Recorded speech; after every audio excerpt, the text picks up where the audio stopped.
Hello friends, welcome to my channel. Today we are going to talk about Aries Ascendant and the predictions for the month of July 2023. For this month, Aries Ascendant people are going to be filled with a lot of mental and intellectual energy. The Ascendant Lord Mars is going to be passing through the fifth house of intellect, progeny, education and speculation, and Mars is going to stay here from 1st of July to 17th of August. So this is going to be a very good time frame for learning new things and challenging your intellect to acquire the skill set that is going to continue to benefit you in the near future. Mars is also the eighth house lord for you, and this lord's placement in the fifth house for this 1.5 months time frame would mean that all those people who are engaged in the professions of sports, entertainment, creative work, astrology, and research, they are going to see a very fruitful 1.5 months from the perspective of earning money or generating wealth. Venus is the lord of second house, and this second house indicates self-earned wealth. So this Venus is going to be in your fourth house till 6th of July, and in the fourth house Venus gets the directional strength, and after this Venus is going to be in the fifth house of intellect till 6th of August. So both Venus and Mars will see a conjunction in the second half of July, and the time frame from 6th to 11th of July is the best time to earn money in the month of July. This conjunction, as I said earlier, is going to happen in the fifth house, which also indicates speculation.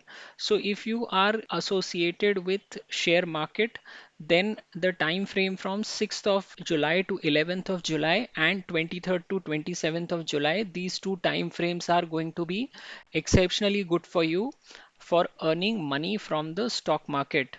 Venus also happens to be your seventh house lord, and this seventh house is now getting aspected from Jupiter from April onwards. The problem here is the negative presence of Ketu in the seventh house, and Jupiter at the moment is also seeing a conjunction with Rahu.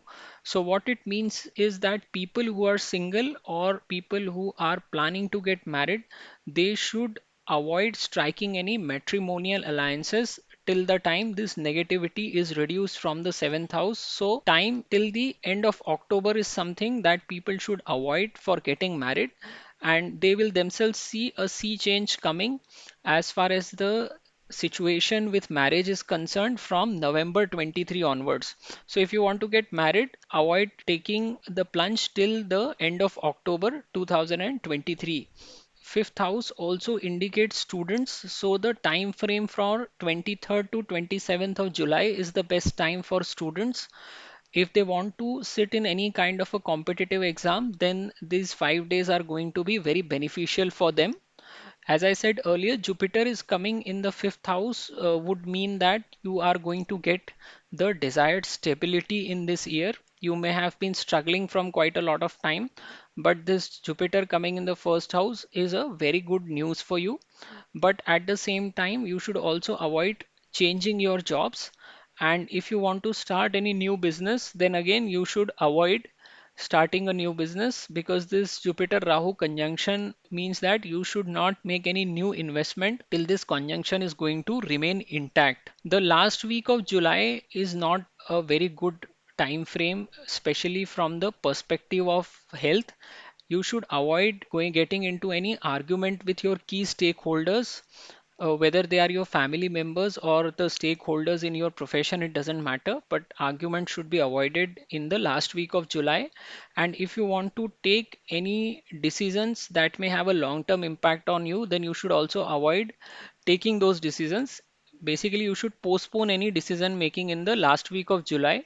But if you look overall, this is a pretty good month from the Aries ascendant people, especially this Mars transitioning through the fifth house is going to give you an opportunity to expand your mental space and ability to learn any new skill set that may give you benefit in the future time frame. So that's the summary for you for this month. I would request you to subscribe to my channel, and thank you very much for watching this video. नमस्ते दोस्तों, मैं प्रसाद जोशी अपने channel में आपका स्वागत करता हूं। आज हम जानने की कोशिश कर रहे हैं कि मेष लग्न वालों के लिए जुलाई 2023 का महीना कैसे निकलेगा। देखिए, इस महीने में जो आपका लग्नेश है मंगल, वो पंचम भाव में आया हुआ है और पंचम भाव से आप बुद्धि को देखते हैं। तो ये पूरे महीने में आपके पास काफ़ी ऊर्जा रहेगी, मानसिक ऊर्जा, ज़्यादा तौर पर शारीरिक ऊर्जा के बजाय। लग्नेश का पंचम भाव में जाना या बुद्धि के भाव से गुजरना ये दिखाता है कि 1 जुलाई से 17 अगस्त तक का समय बहुत अच्छा समय है। अगर आप कुछ नया स्किल सेट सीखना चाहते हैं, कुछ नया कोर्स आप करने का सोच रहे हैं, या कई लोग पीएचडी करना चाह रहे होंगे, फिर से जाके पढ़ाई करना चाह रहे होंगे, ये चीज़ें इनिशिएट करने के लिए ये 1.5 महीने का समय बहुत अच्छा समय है। मंगल अष्टमेश भी बनते हैं आपके लिए, और अष्टम भाव के स्वामी का पंचम भाव से जाना, यानी जितने भी लोग खेल कूद से जुड़े हुए हैं, प्रोफेशन के तौर पर एंटरटेनमेंट से जुड़े हुए हैं, कोई भी क्रिएटिव काम करते हैं, आर्टिस्ट हैं, पेंटर्स हैं, ज्योतिषी हैं, या आप रिसर्च से संबंध रखते हैं, तो आप सब प्रोफेशन वाले लोगों के लिए ये 1.5 महीना काफ़ी अच्छा रहेगा। पैसा कमाने की दृष्टि से इस समय में आपको आपकी जो अर्निंग है वो ऊपर जाते हुए दिखेगी।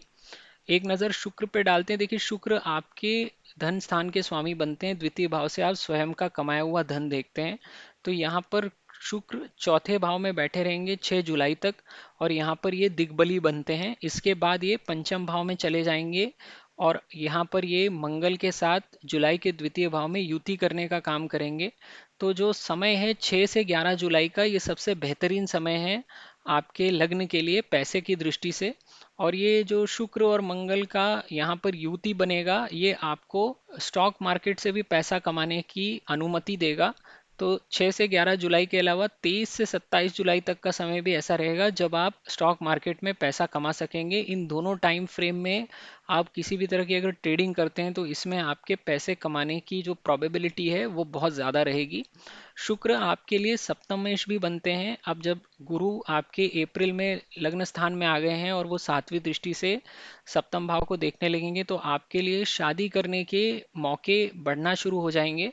लेकिन अभी इस काम को टालिए, क्योंकि यहाँ पर केतु और राहु जो एक्सेस बना के बैठे हुए हैं, तो ये इन भावों को दूषित कर रहे हैं। अक्टूबर महीने के आखिरी में 4 नवंबर के बाद जब केतु राहु अपना स्थान बदल लेंगे, उसके बाद अगर आप कोई भी शादी करने के प्रस्ताव पर विचार करते हैं तो ये आपके लिए काफ़ी अच्छा प्रस्ताव साबित होगा। उस समय तक किसी भी तरह का शादी से या फिर कोई भी रिलेशनशिप की शुरुआत करने से बचिए, तो अच्छा है। अगर आप विद्यार्थी हैं, क्योंकि पंचम भाव से आप विद्या को भी देखते हैं, तो 23 से 27 जुलाई तक का समय आपके लिए बहुत अच्छा है किसी भी तरह की कंपटीशन एग्जाम में सफल होने के लिए।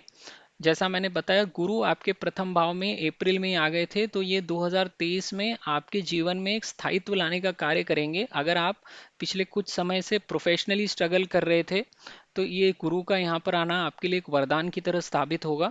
लेकिन यहाँ पे एक जो बात कही जा सकती है वो ये है कि आपको इस समय में नौकरी नहीं बदलनी चाहिए, क्योंकि गुरु का काम स्थिरता प्रदान करना है, और आपका नौकरी बदलने से आप उसकी जो चार्जेस हैं उसके उल्टी तरफ दौड़ेंगे। इसलिए जहां पर भी है वहां पर नौकरी में बने रहिए। अगर आप कोई भी बिजनेस करना चाहते हैं तो उसके लिए भी अक्टूबर एंड तक का समय अच्छा नहीं है, क्योंकि गुरु यानी कि पैसा होता है, और राहु उसके साथ युति करके उसके गुणों को बिगाड़ने का कार्य करेगा। तो अगर आप कोई भी कैपिटल एक्सपेंडिचर करते हैं नया बिजनेस चालू करने में, तो उस समय में भी वो पैसे की बर्बादी हो जाएगी। तो अगर बिजनेस भी चालू करना है तो नवंबर के शुरू तक वेट कीजिए, उसके बाद ही कोई भी आप कैपिटल एक्सपेंडिचर करिए, तो ही आपके लिए ये फायदेमंद रहेगा। अब ये पूरा महीना आपके लिए बहुत अच्छा रहेगा। खाली जो लास्ट वीक है जुलाई का, यानी 28 से 31 जुलाई तक का समय, इस समय में आपको सावधानी बरतनी है। इस समय में आपको ना सिर्फ अपने सेहत का ख्याल रखना है, लेकिन अगर आप कोई भी ऐसा निर्णय लेना चाहते हैं जिसका कि आपके आने वाले 1-2 सालों पे प्रभाव पड़ने वाला है, तो निर्णय भी लेना इस समय में आप टालिए। और अगर आपके कोई भी स्टेक होल्डर्स हैं, यानी कि जिन लोगों के साथ आप कंपनीज में काम करते हैं वहाँ बात करते हैं, या आपके परिवार के सदस्य हैं, उनके साथ किसी भी तरह का वाद विवाद भी 28 से 31 जुलाई के समय में टालिए, नहीं तो फिर ये आपके ऊपर भारी पड़ेगा। अगर आप कुल मिला के देखेंगे तो आपके लिए बहुत अच्छा समय है। खास करके लग्नेश का पंचम में जाना बहुत शुभ कहलाता है, और यहाँ पर ये अपने मित्र राशि में ही बैठा हुआ है, सूर्य की राशि में। तो खाली अगर आप 28 से 31 जुलाई तक का यानी कि जो लास्ट वीक है जुलाई का उसको आप छोड़ दें तो ये महीना आपके लिए बहुत अच्छा निकलेगा और ये बहुत अच्छा समय है, 1.5 महीने का समय, 1 जुलाई से 17 अगस्त तक का, जब आप कोई नया कोर्स में एडमिशन ले सकते हैं या कोई भी नई कला सीख के उसको आगे आपको लाभ देने के लिए उसका प्रयोग कर सकते हैं। तो ये आपकी समरी है इस महीने की। आपको मेरा वीडियो पसंद आया हो तो मेरे चैनल को ज़रूर सब्सक्राइब कीजिए। ये वीडियो देखने के लिए आपका बहुत बहुत धन्यवाद।